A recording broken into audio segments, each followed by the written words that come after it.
Hi everyone, this is Amy from the Helms Academy, and today we'll be doing a brief introduction to square roots and irrational numbers.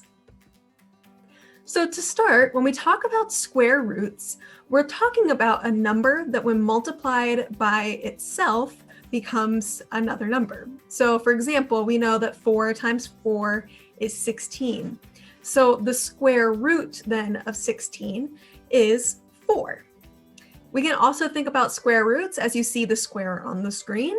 A square always has the same distance or amount of squares on each side.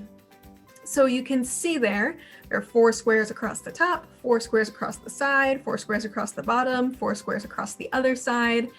So we know that each side is going to be 4 squares or 4 units, you may say. So that means that the root of the square is going to be that number. 4. So another way to think about that and visualize it is to include it with that shape. Now, you also want to keep in mind that we use the number 2 as an exponent, and when we say that, it sounds as squared. So we'd say 4 squared equals 16. So when you're relating that to square roots, again, remember the square root of 16 is 4, but 4 squared is 16. They're reverses of each other.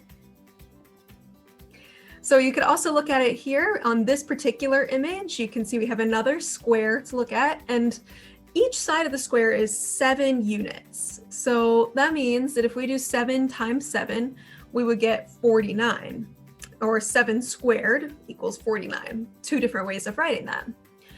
But we also could think about what is the square root of 49, and that would equal 7. So again, remember the opposites there.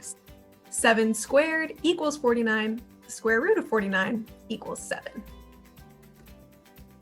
Now, when we're talking about irrational numbers, an irrational number is one that can't be written out in a simple ending form. It goes on forever. One of the most popular ones is pi.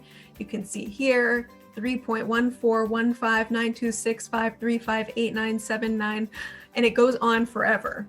So an irrational number doesn't ever stop. It's very difficult then to write down because we would never stop writing decimals.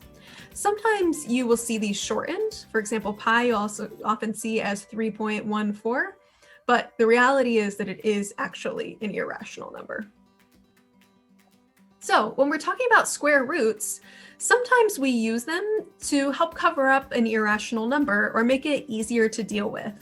So for example here, I know that the square root of 2 is equal to 1.414123523739095, and on and on and on and on and on. And if I were to take that irrational number that never ends and square it, then I would get 2.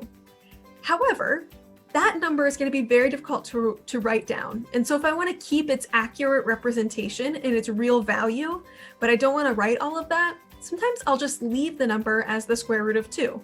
Just like you see on this triangle. We see that the length of one side is 1, the length of another side is 1, and then the final side we label as the square root of 2, rather than putting down this irrational number. Thanks so much for watching today, and I hope you learned something new about irrational numbers and square roots. You can also subscribe to our channel to get all the latest updates of our new videos.